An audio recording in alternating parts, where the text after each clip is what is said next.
दंडोत प्रणाम. मायबापो, प्रकृतीनं म्हणजे मायेनं आपल्याला ह्या देहामध्ये 3 गुणानं बांधून टाकलेलं आहे. रजोगुण, सत्वगुण आणि तमोगुण. तर ह्या 3 गुणामध्ये 3 गुणाचं फळ काय? तर ते म्हणतात की कर्मणं सुकृत शाहू सात्विकम निर्मलम फलम. सात्विक गुणाचं फळ निर्मल आहे, त्यानं आपल्याला ज्ञान होते. आणि रजसस्तु फलं दुःख मज्ञानम तमसा फलम. आणि रजोगुणाचं फळ आहे दुःख आणि तमोगुणाचं कार्य रे अज्ञान. कर्मणं सुकृत शाहू सात्विकम निर्मलम फलम.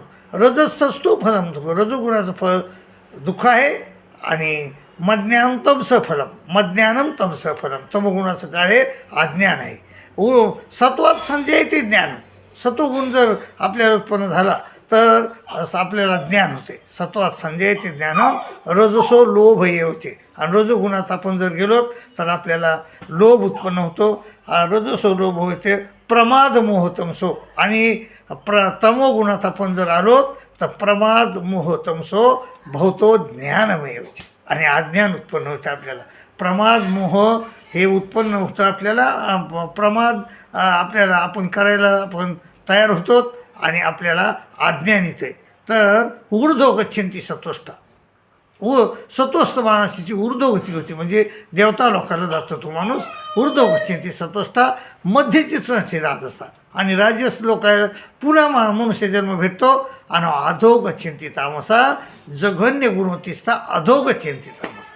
आणि तामस लोकांची वृत्ती जघन्य होती आणि त्याला धमाम गतीला जावं लागते.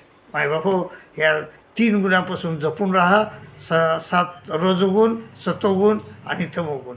किमान सत्वगुणात तरी राहा अशी विनंती करतो आणि इथंच थांबतो. आणि जर ह्या चॅनलला आपण सबस्क्राईब केलं नसेल तर सबस्क्राईब करा अशी विनंती करतो. दंडोत प्रणाम. दंडोत.